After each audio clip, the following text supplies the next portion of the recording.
네, 안녕하세요, 여러분들. 역사는 최태성.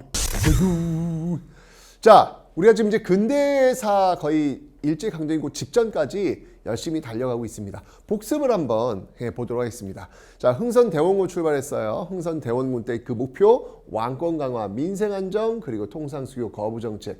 왕권 강화를 위해서 뭘 했죠? 비변사를 폐지하고 경복궁을 중건하고 서원을 정리해다라고 설명드렸습니다. 그죠? 그 다음에 민생 안정을 위해서 뭐 했죠? 호포법, 그리고 사창제. 통상수교 거부에서 뭐가 있으면 재병, 남신, 제너럴 셔머노 사건, 그 다음에 병인양요, 남현문묘 도굴 사건, 그 다음에 신미양요. 병인양요에서는요, 양헌수의 정족산성 기억하시고, 신미양요에서는 어제연의 광성보 기억하시라고 설명을 드렸습니다. 자, 하지만 흥선대원군은 최익현의 탄핵 상소를 통해서 물러났고 그 뒤를 이어서 이제 고종 민씨 세력들이 들어왔더라. 그리고 체결한 게 바로 강화도 조약이었더라. 강화도 조약의 특징은 뭐였냐면 최초의 근대적 조약이면서 불평등 조약이다. 왜? 해안 측량권, 그 다음이 그 치외법권이 들어가 있었기 때문에. 게다가 산무 관세도 없고 무항세에다가 무제한 곡물의 유출까지도 가능하도록 만들어 놨다. 산무 있었고, 그 다음에 개항장 안에서는요, 화폐를 쓸 수 있었고요. 또 그 안에서 일본 화폐 쓸 수 있었고요. 그 안에서 무역을 하도록 만들어 놓았다라고 설명을 드렸습니다. 자, 이런 그 강화도 조약에 의해서 문이 열렸어요. 이제 개화파에 의해서 개화장이 추진되는데, 자, 어느 개혁 기구가 있었냐면 통리기무아문이 있었습니다. 그 통리기무아문 중심으로 일단 제일 중요한 거 신식군대 만들죠. 게 바로 별기군, 그리고 외국에 사절단을 파견한다고 했습니다. 그 다음에 청나라에는 영선사, 일본에는 수신사 조사시찰단, 그리고 미국에는 조미소 통상조약 이후에 미국에는 보빙사를 파견하더라. 이게 보빙사 파견된 배경이 뭐였냐면 당시 2차 수신사로 왔던 김홍집이 가져왔던 조선 책략, 박노하교사 친중결일 양미, 요게 문제가 되면서 조미소 통상조약을 체결하게 되었다. 그 배경 속에서 이 답방 형식으로 보빙사를 파견했다라고 설명을 드렸습니다. 자, 하지만 이 개화 정책에 대한 반발 속에서 군인들이 난을 일으켰으니 이게 바로 임오군란이더라. 하지만 청에 의해서 진압되었고 그 결과가 뭐였냐면 바로 조청 상민수륙 무역장정을 체결했고 재물포 조약을 체결하였더라. 외국 군대가 우리나라에 주둔하는 계기, 이게 바로 임오군란이었습니다. 자, 이렇게 청의 내정 간섭이 강화되니까 이에 열받았던 이 소수의 엘리트들이 들고 일어났죠. 그게 바로 갑신정변, 바로 위로부터의 개혁이라고 제가 설명드렸습니다. 자, 우정총국 오픈식, 요걸 계기로 일어났는데요. 이때 14개조 개혁안이 등장했죠. 14개조 개혁안의 내용이 뭐예요? 핵심이 바로 조세의 일원화, 호조를 통한 조세의 일원화, 신분제 폐지, 그다음에 지조법 이런 것들을 주장했지만 결국 청에 의해서 진압되었다라고 설명드렸죠. 자, 청에 의해 진압되면서 나왔던 결론이 뭐냐면 텐진 조약과 한성 조약을 체결하였다라고 설명을 드렸습니다. 텐진과 한성 조약. 오케이. 자, 갑신정변 위로부터의 개혁이 실패로 끝났습니다. 이제 외세의 압박은 더욱더 거세졌죠. 영국의 거문도 불법 점령이 바로 이때 직후에 나오게 되는 배경. 그 다음이 바로 이 정부였던 그 조세 수탈은 더욱더 심해지는 모습들 속에서 우리는 자연스럽게 반외세 반봉건이라고 하는 시대 형식이 만들어졌고, 이에 대한 반발이 바로 위로부터의 개혁, 갑신정변이 실패로 끝났으니까 이제 아래로부터의 개혁, 바로 동학농민운동이 남았더라. 그래서 일어난 게 바로 1894년 동학농민운동, 청일전쟁, 갑오개혁이 동시에 나타나고 있는 것이죠. 자, 동학농민운동은요, 바로 고부봉기, 전몽주 출발했죠. 고부봉기, 백산봉기, 황토현 전투, 황룡촌 전투, 드디어 전주성을 점령하는 모습들, 이후에 전주 화약을 체결하면서 폐정개혁안, 교정청을 중심으로 한 폐정개혁안을 단행하더라. 토지균분, 과부의 제가 허용, 신분제 폐지를 주장하는 내용들.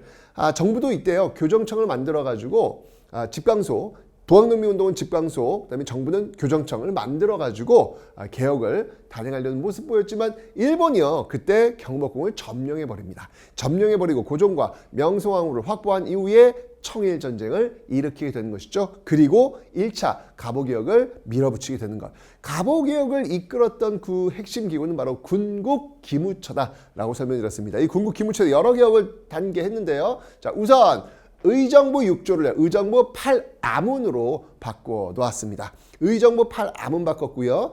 그 다음에 뭐 도량형의 통일, 조세의 급납화, 여기서 이제 은본위제 이런 것들을 시행하는 모습들. 뭐니 해도 제일 중요한 건 바로 신분제가 법적으로 폐지되었다. 그리고 과부들의 재가가 허용되었다. 라고 제가 설명드렸죠. 이런 어떤 1차 가보개혁 이후에 이제 2차 가보개혁. 자, 2차 가보개혁은요. 1차가 이제 주로 중앙행정조직에 대한 변신이었다면 2차는 한 번 더 바꿉니다. 바로 의정부 8아문에서 내각 7부 그리고 전국을 23부, 8도에서 23부로 바꾸고 있는 모습들, 그리고 재판소를 설치하고요. 교육입국조서를 반포했더라라고 설명드렸습니다. 자, 이 과정 속에서 청일전에서 이제 일본이 이기네. 시모노세키 조약을 통해서 이 요동반도를 가져가는 일본, 하지만 삼국 간섭에 의해서는 실패로 돌아가 이걸 본 이 명성황후 세력은요. 바로 러시아와 연결하려고 했지만 이걸 막아낸 게 바로 막으려고 했던 게 바로 을미사변이더라. 명성황후 시해 사건 이후에 을미개혁, 단발령 태양력을 밀어붙이는 이 을미개혁을 단행했다라고 설명드렸습니다. 자, 하지만 고종이 자신의 아내가 죽어가는 모습을 보면서 두려움에 떨었겠죠. 그리고 이제 고종이 선택했던 게 바로 러시아 공사로 왔던 거 바로 아관 파천이라고 설명드렸습니다. 이 아관 파천 이후에 돌아와서 대한제국을 선포하는데 그 과정에서 독립협회라는 게 만들어졌어요. 이건 아닙니다. 돌아오십시오. 이 독립협회가 했던 일 바로 만민공동회 최초의 집회, 시위라고 볼 수 있겠습니다. 바로 이 만민공동회를 통해 가지고요. 관민공동회도 열렸고요. 헌의 6조를 통해 가지고 의회 설립 운동까지 가는 모습들이 보이고 있더라. 하지만 고종은 결국 이 독립협회를 해산시켜 버렸습니다. 이러면서 고종의 단독 플레이, 바로 대한제국의 광무개혁으로 가는 모습들이 나타나게 되는 것이 바로 9번 신참, 원수부 황제권의 강화와 신참, 바로 직계 발급, 바로 토지, 근데 토지 소유 그 문서를 보여주는 어떤 그런 직계 발급이 있더라고 설명드렸습니다. 이런 어떤 개혁들은요, 바로 러시아와 일본의 팽팽한 균형 속에서 이루어지는 모습이다라고 설명드렸는데, 이제 그 균형이 깨지게 될 겁니다. 이 깨지는 과정에서 우리는 어떤 운명을 맞이할까요? 내용 한번 살펴보도록 하겠습니다.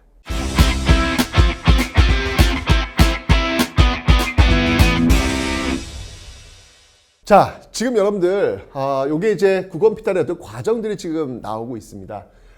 여러분들 제가 질문 한번 던져볼게요. 우리가 나라를 되찾은 날이 언제인가요? 1945년 8월 15일. 네, 잘 알고 있죠, 여러분들? 노니까. 그런데 그러면 우리가 나라를 잃어버린 날은 언제일까요? 이건 잘 몰라요. 이 날은 바로 1910년 8월 29일입니다. 여러분들 역사라고 하는 게요, 막 좋아하는 거, 신나는 거, 기분 좋은 것만 모아놓은 게 아니에요. 역사는 아픈 거, 지우고 싶은 거, 기억하고 싶지 않은 것조차도 기억해야 되는 게 바로 역사입니다. 그래서 여러분들 아픈 역사라도 우리가 좀 직시할 수 있는 그런 능력들을 가질 필요가 있겠다라는 것이죠. 그럴 때 비로소 우리는 객관화될 수 있다라고 저는 보거든요. 그건 마찬가지야. 우리 본인한테도 우리 본인의 어떤 단점, 뭐 누군가로부터 이야기했던 쓴소리, 이런 것들을 좀 우리가 좀 기억하고 그걸 다시 반복하지 않으려고 노력할 때 우리는 또 성장하는 거거든요. 역사를 배우는 이유는 바로 그런 데서 나오는 겁니다. 자, 지금 보시면 알겠지만 아까 제가 그 균형이 깨진다 그랬어요. 그 균형이 깨지는 그 계기가 뭐였냐면 바로 이 러일 전쟁이라는 것입니다. 러시아와 일본이 전쟁을 펼치게 되네. 참 일본이라는 나라는 무서운 나라야. 여러분들 기억나요? 1884년 갑신정변 때 창덕궁에서 일본과 청나라가 소규모 전투를 벌였습니다. 이때 깨갱하고 일본은 도망갔단 말이에요. 자, 그런데 정확히 10년 뒤 1894년 일본은 전쟁을 일으켰습니다. 이게 바로 청일전쟁이었고요. 일본은 결국 이깁니다. 그런데 이기는 과정 속에서 또 러시아가 삼국 간섭이 개입되면서 또 깨갱하는 모습을 보여준단 말이에요. 그리고 정확히 10년 뒤 1904년 일본은 다시 그 깨갱시켰던 그 러시아와 전쟁을 일으키고요. 결론은 여러분들 이기게 될 겁니다. 그러니까 얼마나 일본이라는 나라가 무서운 나라예요. 여러분들 누가 그러더라? 전 세계에서 일본을 무시하는 유일한 나라가 있으니 그 나라가 우리나라래요. 뭐 감정적인 어떤 그런 모습들도 좋긴 하겠지만 일본이라는 나라는 여러분들 그렇게 만만한 나라는 아닙니다. 이런 걸 통해서 여러분들이 우리가 늘 경계하면서 우리가 늘 그들과 어떤 것들을 함께 할 수 있을지 고민해야 되는 지점이 바로 이런 데서 나오는 거예요. 일본은 결코 여러분들 만만한 나라가 아닙니다. 기억하세요, 여러분들. 네. 자, 어쨌건 간에 여러분들 러일 전쟁이 이제 벌어졌죠. 이제 그 과정 속에서 일본이 우리를 압박하는 거야. 이러면서 두 개의 조약을 강요합니다. 이게 바로 첫 번째가 한일 의정서라는 것을 요구하고요. 두 번째가 1차 한일 협약이라는 것을 또 강요합니다.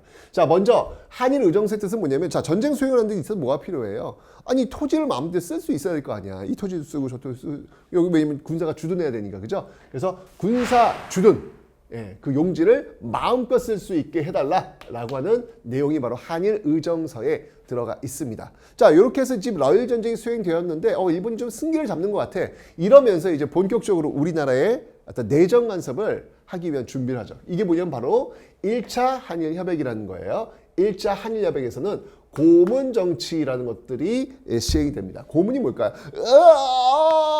뭐 이렇게 팔 꺾고 다리 꺾고 그냥 뭐 이런 거 아니고요.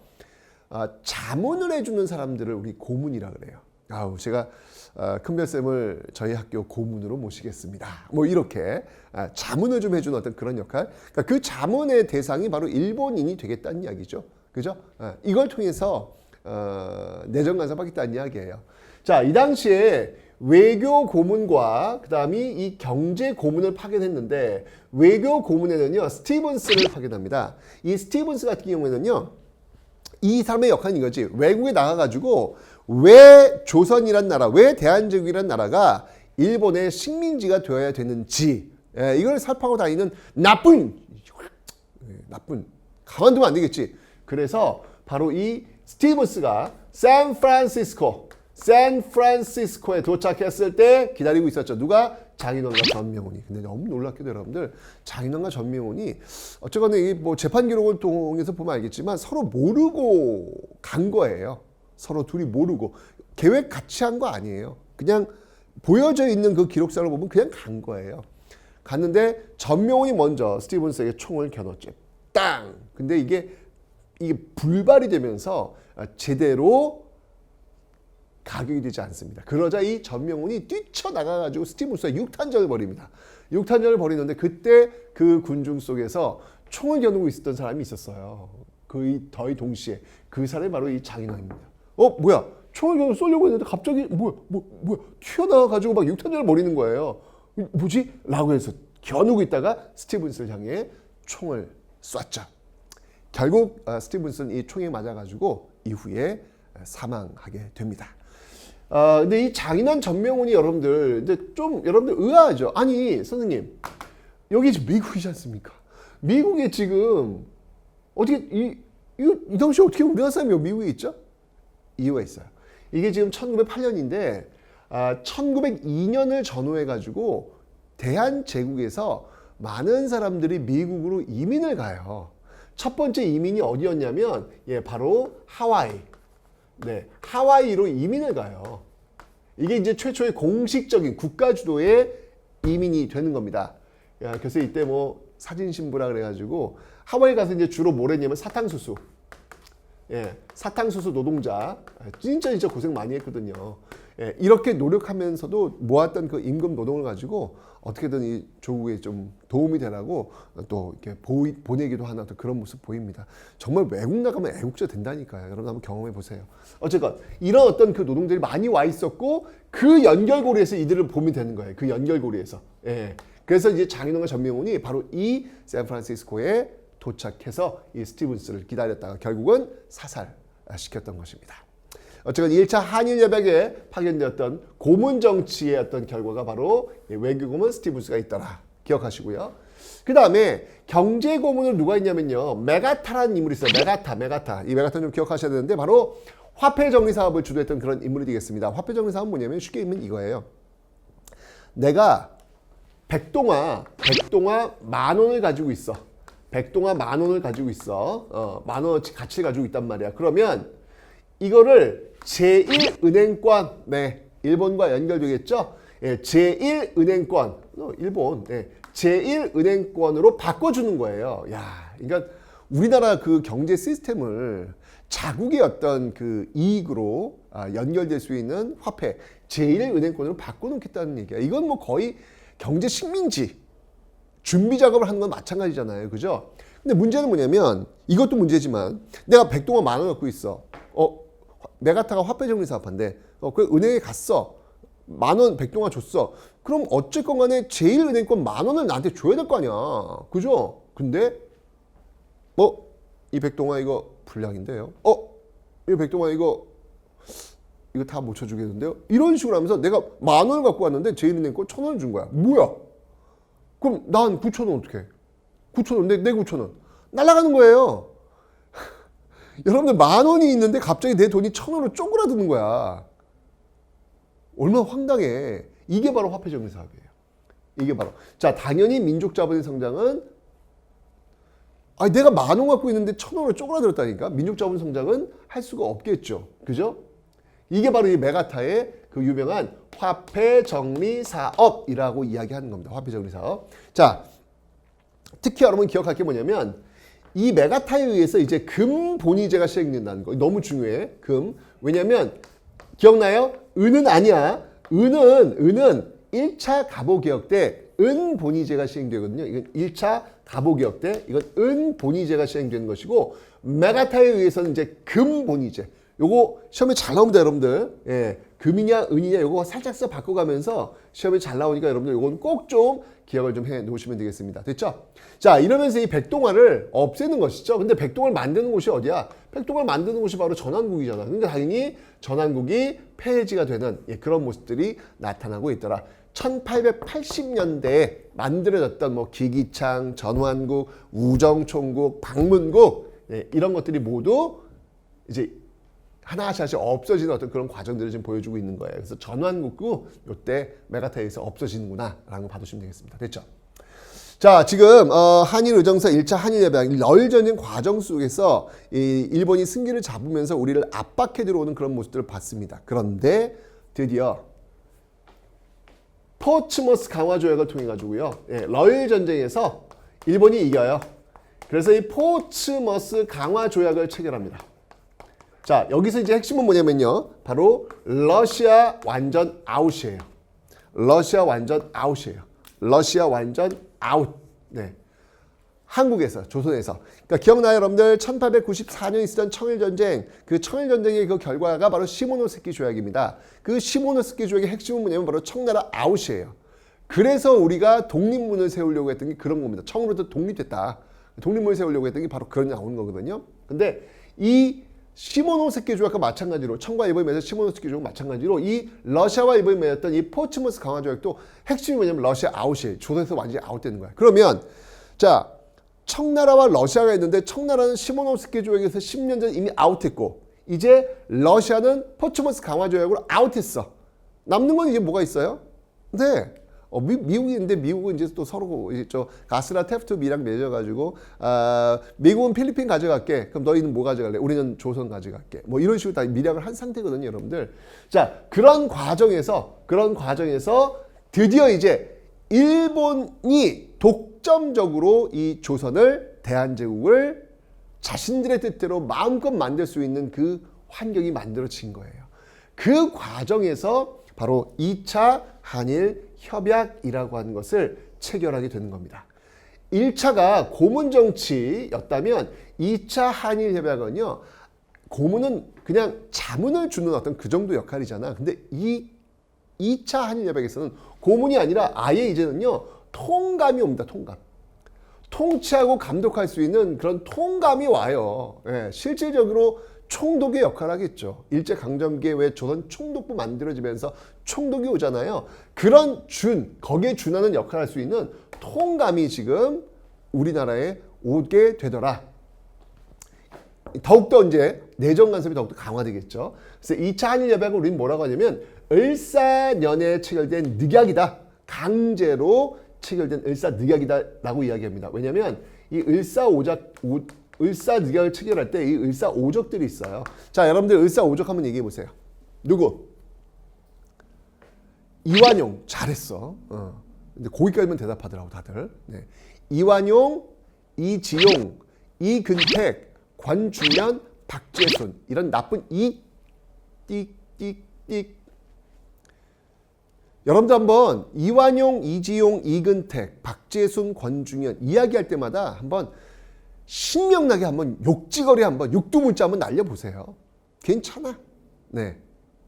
그리고 기억하세요. 여러분들이 지금 입에 이름을 올리고 육두문자를 던졌던 그 사람들은 역사 속에서 잘못된 선택을 했을 때 죽을 수가 없어요. 역사 교과서에, 역사 수업 시간에 이렇게 끊임없이 소환되어져 나올 수밖에 없습니다. 그리고 이렇게 여러분들의 입에서 육두문자, 욕설 한번 호되게 한번 받아보는 거예요. 끝이 아니에요. 내년엔 또 여러분 후배들이 이 을사오적들을 다시 소환할 겁니다. 이들은요, 이 을사늑약의 핵심이 뭐냐면 바로 이 외교권의 강탈이에요. 사실 우리나라 외교권을 강탈한다는 얘기는 어찌 보면 우리의 주권을 다 잃어버린 거나 마찬가지예요. 아니 뭐 이게 외교권이 없는 나라가 무슨 나라야. 이게 나라냐? 다른 나라랑 협상을 했는데 우리가 못해. 다른 나라 대신해 줘야 되는데 이게 뭐 나라냐고 이게. 그 나라의 거의 식민지나 마찬가지지, 그죠? 엄청난 우리의 그 국권을 강탈당한 게 바로 이 을사늑약이라고 볼 수 있는 거예요. 그런데 그 을사늑약을 체결할 때 도움을 줬던 인간들이 바로 을사오적이라는 얘기죠. 그들은 선택했던 거예요. 그래, 일본에 의해서 우리가 개화되는 것이 옳은 일이야 라고 선택을 했는데 그 선택은 바로 나라를 팔아먹는 선택이었다는 얘기죠. 결국 그들의 이름은 이렇게 매년 매 시간마다 이 시간마다 소환되어서 끊임없이 이렇게 회자되고 있다라고 하는 거. 어떻게 살 것인가에 대한 대답을 여러분 기억하시라고요. 여러분들이 나중에 지금 분명히 이완용, 이지용, 이근택, 박재순, 권중현, 이하미 욕했잖아. 여러분들이 나중에 사회에 나가셔가지고 어떤 선택을 해야 되는 순간에 내가 이 선택을 했을 때 역사 앞에서, 역사라는 거울 앞에서 과연 당당할 수 있을지를 한번 고민해 보시라고요. 그렇지 않으면 여러분들이 이 이완용, 이지용, 이근택, 박재순, 권중현을 입으로 이야기하면서 욕설을 내놓았듯이 당신들의 이름도 잘못된 선택이 나왔을 때 우리 뒤에 오는 사람들에 의해서 당신들의 이름도 똑같이 이렇게 소환되어져서 더럽혀질 수 있다는 이야기죠. 그런 삶을 여러분들 살고 싶지 않죠? 아니 어떻게 한 번밖에 안 사는 인생인데, 한 번밖에 못 사는 인생인데 내 이름이, 그래도 내가 이 땅에서 왔는데 내 이름이 이렇게 더럽혀지면서 매번 소환된다라고 하는 것은 이거는 정말 잘 못 사는 거예요. 비극인 것이죠. 그죠? 그래서 여러분들한테 제가 이완용, 이지용, 이근택, 박재순, 권중현이라는 사람들의 이름을 똑바로 기억하고 한번 욕설을 한번 배설해 보시라 라는 이야기를 제가 드렸던 겁니다. 아시죠? 자, 어쨌건 이 2차 한일협약대에요. 을사늑약을 체결합니다. 우리의 외교권이 강탈된 것이죠. 자, 근데 여러분들 기억해 두세요. 시험 문제가요. 가장 많이 나온 게 바로 이 을사늑약. 네, 요거를 기준으로 해가지고 시험 문제는요, 늘 나옵니다.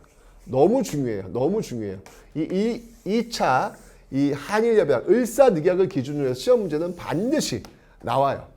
예, 요 전후에서 뭐 예를 들면 여기가 뭐 가, 나 주고 요 사이에 들어갈 수 있는 말로 옳은 것은 이렇게 나올 수도 있고, 그다음에 을사늑약 이후에 벌어지는 어떤 사건들에 대해서 그 인과관계를 물을 수도 있고, 정말로 중요해요, 여러분들. 하여튼 이 1905년 을사늑약을 여러분 반드시 기억해 놓으셔야 됩니다. 아셨죠?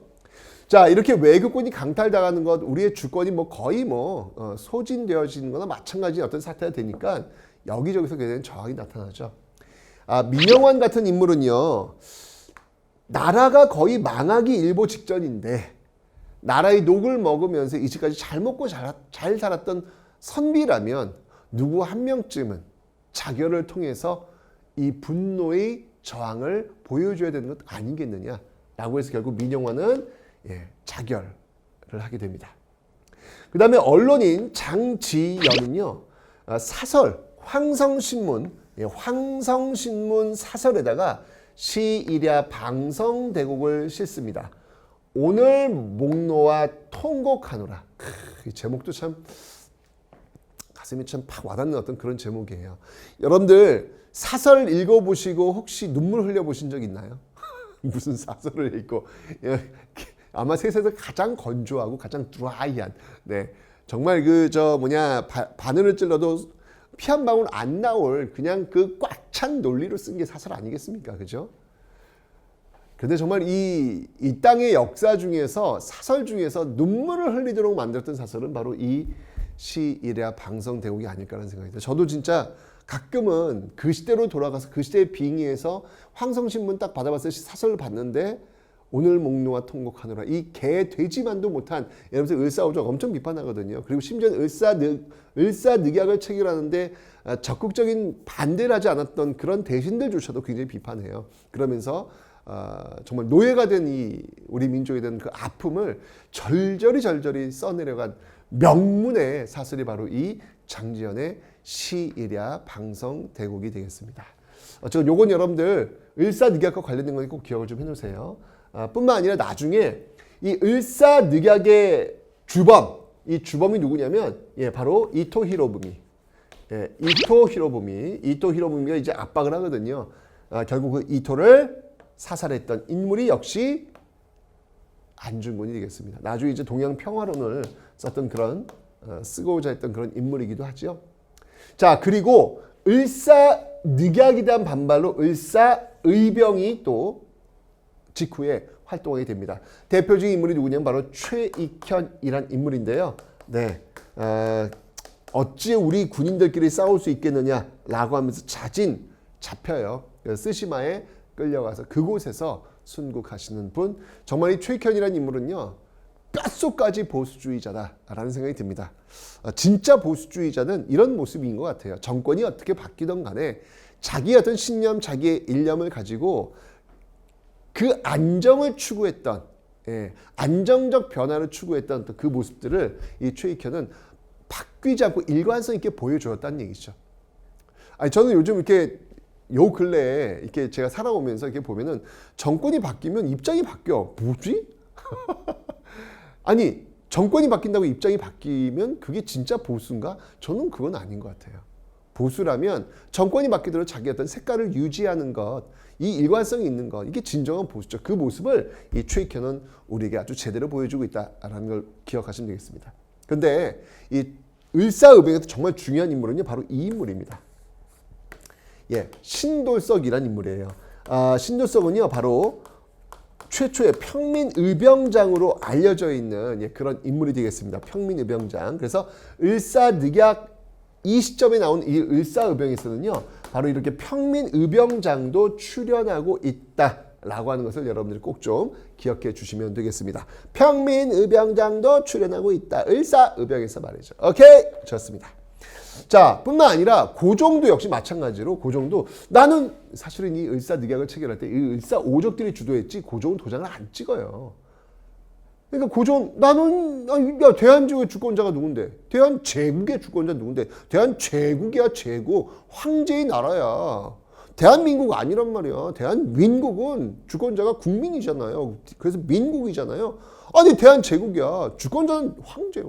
내가 결정하는데 이게 뭔 소리야 이게. 라고 해서 그걸 항의하기 위해서 네덜란드 헤이그의 특사를 파견합니다. 이상설, 이준, 이휘종 여기에 플러스 헐버트까지. 헐버트 기억나요 여러분들? 네, 바로 유경공원. 네, 유경공원 선생님이셨죠. 자, 헐버트의 안내로 이상설, 이준, 이휘종이 헤이그의 특사로 파견되고 있습니다. 자, 그러자 일본이 고종 아니 외교 행위를 하셨어? 분명히 을사늑약을 통해 가지고 외교권이 없으신데 외교 행위를 하셨네? 아웃. 고종을 잘라버려요.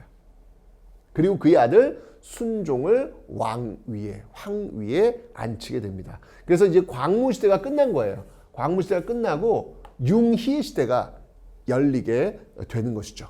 자, 이러면서 또 조약을 하나 강요합니다. 이게 바로 한일 간에 맺었던 새로운 협약. 그러니까 1차 한일 협약 쭉, 2차 한일 협약 쭉, 이제 한일 새로운 신협약을 체결한 것이죠. 다른 말로 정미 7조약이다라고 하는데 이 정미 7조약의 핵심은 뭐냐면요. 이제부터 차관 정치가 가능해졌다라는 거예요. 자, 무슨 말이냐면 많은 분들이 을사늑약에서는 통감 정치 그리고 이 정미 7조약에서는 차관 정치 이렇게 얘기하는데 그럼 차관 정치 하실 때면은 통감이 없어지는 걸로 착각을 해요. 그렇지 않아요.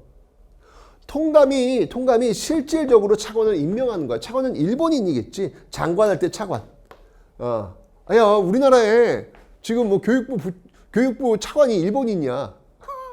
이거 여러분 지금 상상 안 가잖아. 근데 이 당시에 일본인을 통감이 실질적으로 임명할 수 있는 권한을 지금 부여하고 있다라는 얘기죠. 그러니까 본격적으로 내정 간섭을 하겠다라는 게 이게 지금 눈에 보이는 거예요. 눈에 보이는 거예요. 이렇게 한일 신협약을 통해 가지고 차관 정치를 시행했고 제일 중요한 게 이거죠. 바로 군대를 해산시킵니다. 뒷골 땡겨. 야, 나라를 지키는 군대가 해산된다고 생각해봐. 이 말이 돼?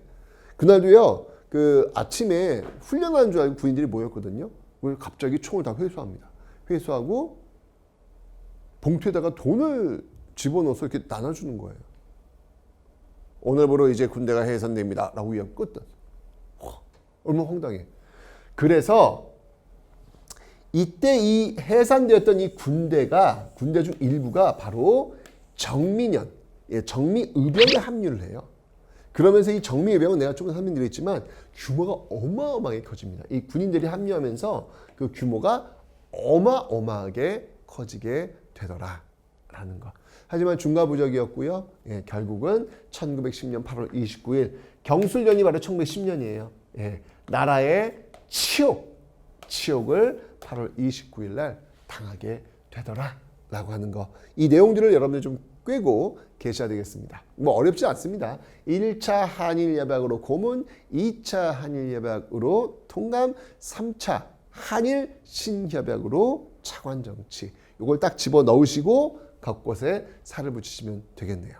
됐죠, 여러분들? 자, 이렇게 해서 1910년 8월 29일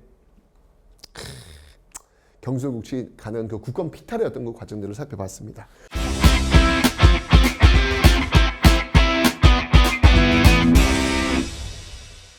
자, 이런 국권 피탈, 우리가 정말 이게 나라가 망하는 그 과정을 지금 봤습니다. 자, 그런데 그 과정에서 그럼 우리는 뭐 했냐 이거예요. 우리는 그냥 넉넉고 나라 망하는구나. 그렇게는 그건 아니라는 겁니다. 우리는 어떻게든 저항했어요. 여러 가지 방법으로 저항을 합니다. 첫 번째가 싸우는 거예요. 의병항쟁. 두 번째가 실력을 키우자. 애국개몽운동. 세 번째가 경제적 구국운동. 국제보상운동이라든지 이런 게 있을 겁니다.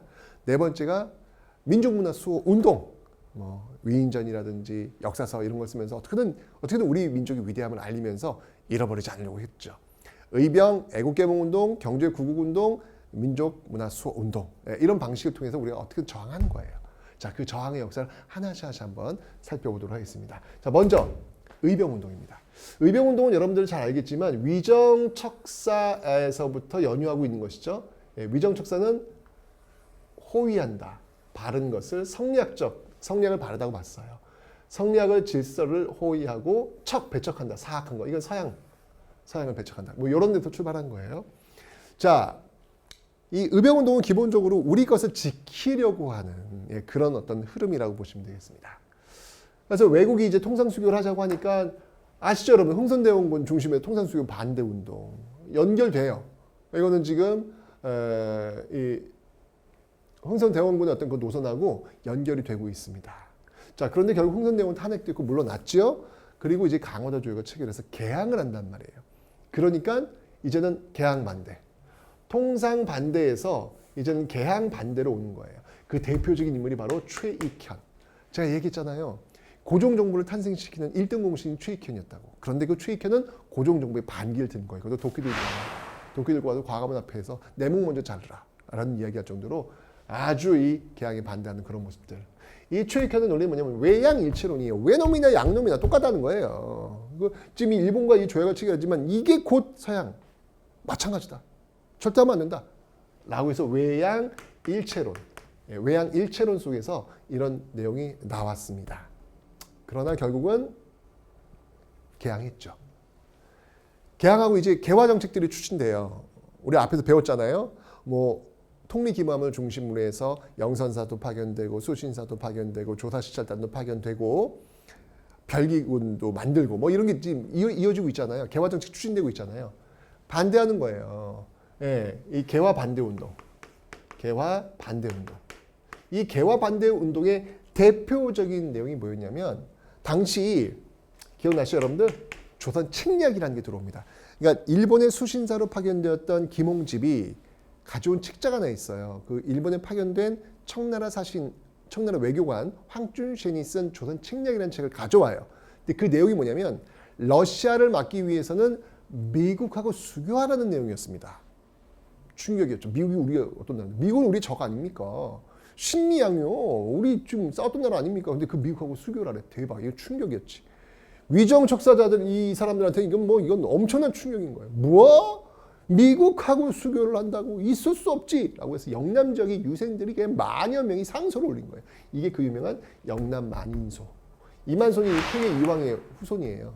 이만손 중심으로 한 영남 만인소. 이 개화 반대 운동이 막 엄청나게 올라온 것이죠. 그래서 통상 반대, 개항 반대, 개화 반대. 반대를 했는데 이제 들어주질 않아. 여기까지. 어떻게 해요? 그 다음부터는 이제 그러면 우리가 힘을 보여줘야 되겠다. 싸워야 되겠다. 라고 해서 이제 본격적인 의병으로 가는 겁니다. 을미의병, 을사의병, 정미의병 이렇게 가는 것이죠. 자, 이 의병들은 여러분들 배경을 잘 보셔야 돼요. 을미의병의 배경, 명성황후 시해 사건과 을미개혁의 단발령. 이게 이제 가장 커요. 특히 단발령. 단발령은 뭐냐면 이게 상투 자르는 거 아닙니까?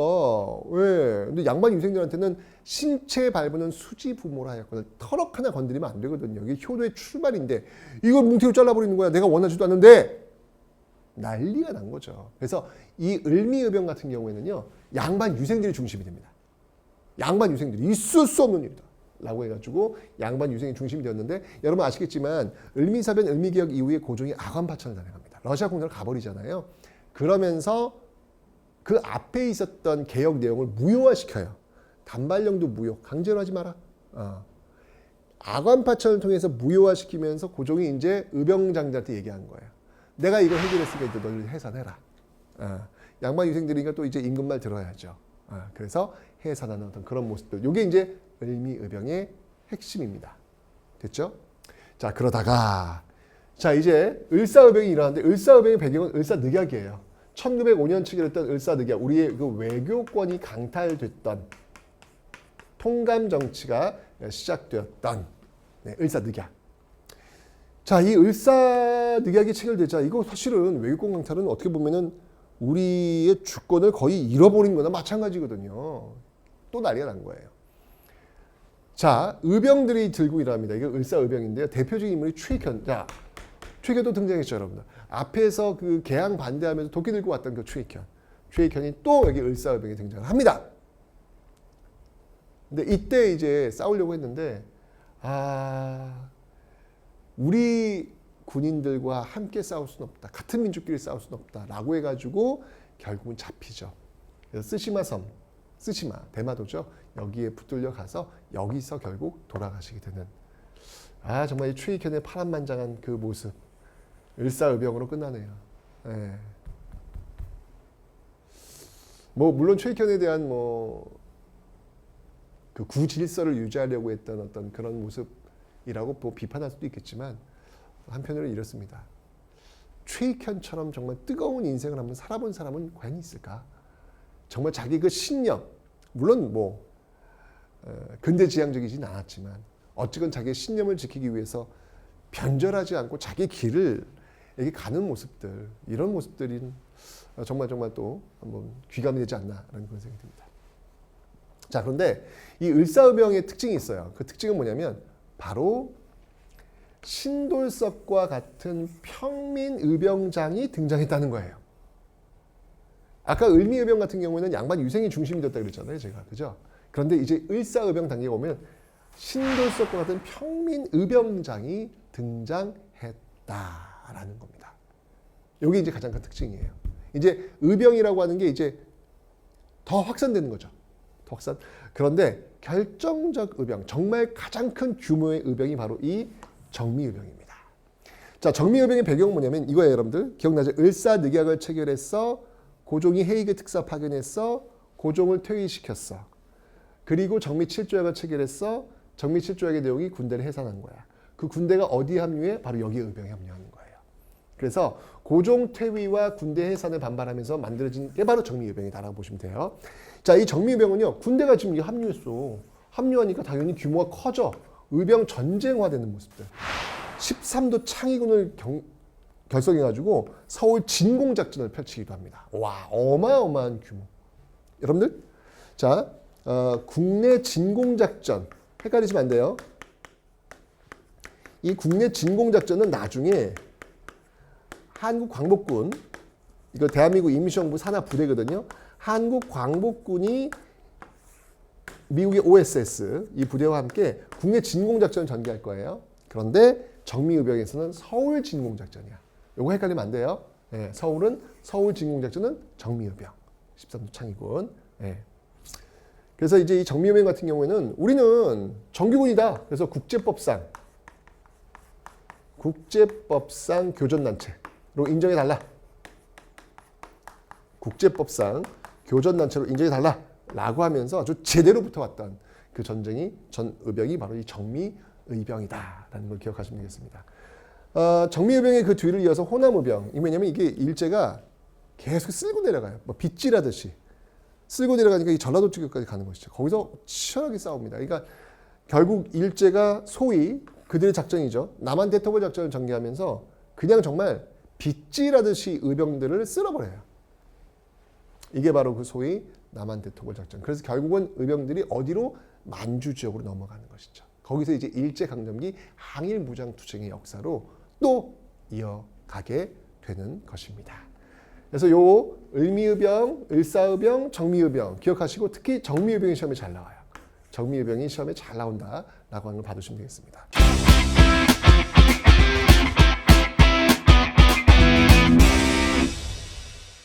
자, 이렇게 의병들 싸우자 라고 주장하는 사람들이 있고요. 또 다른 저항의 모습으로 싸우는 것도 좋지만 우리가 실력을 키우는 게 중요하다라고 해가지고 실력 양성 운동을 주장하는 사람들이 있습니다. 이들을 우리는 뭐라고 하냐면 애국계몽 운동 세력이다라고 이야기합니다. 애국계몽 운동 세력이다라고 이야기합니다. 자, 이 애국계몽 운동은요, 포인트가 교육, 언론, 식산흥업, 여기에 이제 포인트를 두는 거예요. 아까 의병은 이제 싸우는 거 있잖아. 여기는 교육하고 언론하고 식산흥업, 여기에 이제 포커스를 맞추는 겁니다. 그래서 많은 사람들한테 교육을 통해 가지고 또 언론을 통해서 세상 돌아가는 어떤 그런 것들을 공유하면서 우리가 어떻게 할 것인가에 대해서 좀 힘을 키우자라고 주장하는 거예요. 자, 대표적인 조직들이 있습니다. 자, 이 애국계몽 운동은 주로 러일 전쟁 이후, 러일 전쟁을 전후해서 전개되고 있는 어떤 그런 운동이 되겠습니다. 자, 대표적인 조직으로는요, 보안회가 있어요. 이 보안회는 사실 경제적 구국운동과도 연결돼요.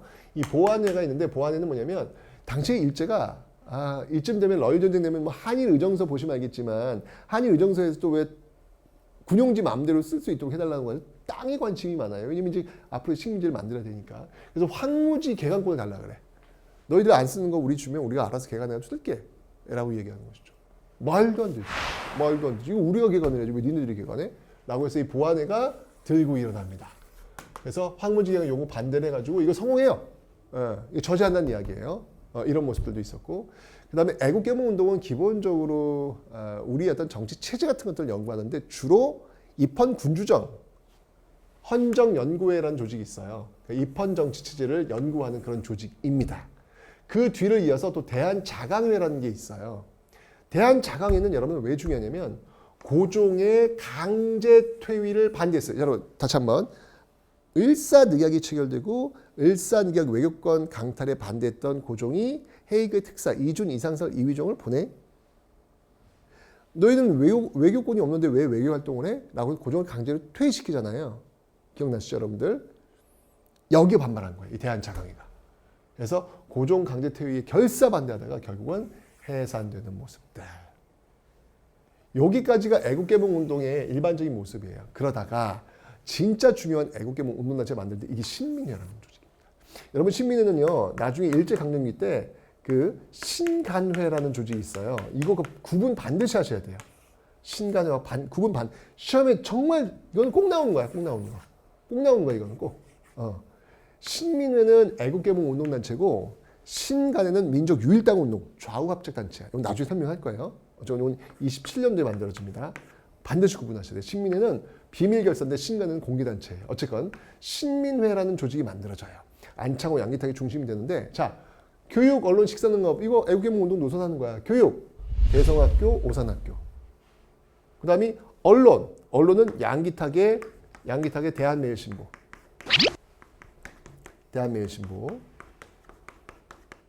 언론. 식사능업 이건 이제 경제 성장을 얘기하는 거거든요. 자기 회사, 도자기 회사, 태극서관, 서점 같은 거죠. 이런 어떤 그 경제적인 활동을 또 주도하는 모습들. 그래서 뭐 교육, 언론, 식사능업 뭐 이렇게 보면 일반적인 그 애국개몽 운동 단체 같죠. 근데 이 신민회가 왜 중요하냐면 이거 플러스 알파가 있어요. 그래서 신민회가 중요한 거야. 뭐냐면 바로 국외 독립운동 기지를 세우려고 했다는 거예요. 나중에 이제 이게 1910년대 서간도 지역의 경학사가 되었고 나중에 후원을 해가지고 최종적으로는 신흥무관학교까지 연결이 돼요. 신흥무관학교까지. 그러니까 다른 애국개몽 운동단체는 교육, 언론, 식사능업에만 집중을 했는데 신민회는 그것뿐만 아니라 바로 이렇게 무장단체를 만들려고 했던 모습들도 있다는 것이죠. 이게 다른 애국개몽 운동과의 차이점이야. 너무 잘 나와. 이 국외 독립운동 기지에서 기억을 좀 해주세요. 그 위치를 이렇게 본다면 이 서간도 지역, 요 지역에서 이 신민회와 회원들이 이주해가지고 여기를 독립운동 기지로 만드는 그런 모습들이 있더라라는 거. 또 하나의 차이점은 뭐냐면 공화정을 지향했다는 거죠. 그 이전까지의 그 애국개몽 운동단체는 주로 입헌 군주정이었어요. 입헌 군주정은 왕이 있는 거잖아. 근데 그 왕도 역시 법의 테두리 안에서 활동을 하라라는 의미잖아요. 근데 이제 신민회는 공화정. 왕 없어요. 하긴 뭐 왕이 지금 고종이 지금 강제 퇴위당하고 일제에 의해서 순종이 그냥 올라왔으니까 인정하지 않겠다는 거예요. 이제 왕은 없다는 거예요. 네, 그래서 공화정을 지향하는 그런 모습들. 요게 또 차이점. 일단 국외 독립운동기지 공화정을 지향. 요게 가장 큰 차이점이에요. 그런데 결국 이 신민회는 일제 강점기가 되면서 백오인 사건. 이 백오인 사건이 뭐냐면 총독 암살 미수 사건. 내가 볼 땐 조작한 거야. 일제가. 요 신민회를 해산시키기 위해서 뭔가 건수가 필요할 거 아니에요. 그래서 총독 암살 미수 사건에 연루된 사람들을 잡아들여. 근데 그들이 대부분 신민회 회원들이야. 무려 105명. 그래서 결국 이 105인 사건을 통해 가지고 1911년이에요. 일제 강점 시작된 바로 그 다음에. 그래서 신민회를 해산시키는 모습들이 있더라라고 하는 거. 이게 이제 애국개몽 운동의 대표적인 건데, 하여튼 애국개몽 운동의 가장 중요한 조직이 바로 이 신민회다라고 하는 것을 여러분들이 놓치지 않으셔야 되겠습니다. 신민회, 새로운 백성이라는 거예요. 이전까지의 어떤 그 시대와는 전혀 다른 그런 시대를 지향한다라는 것을 지금 보여주고 있다라는 것이죠. 자, 어쨌건 이런 애국개몽 운동, 이런 저항이 있잖아요. 이 저항 역사는 계속될 겁니다. 어떤 모습이 있는지 한번 살펴보도록 하겠습니다.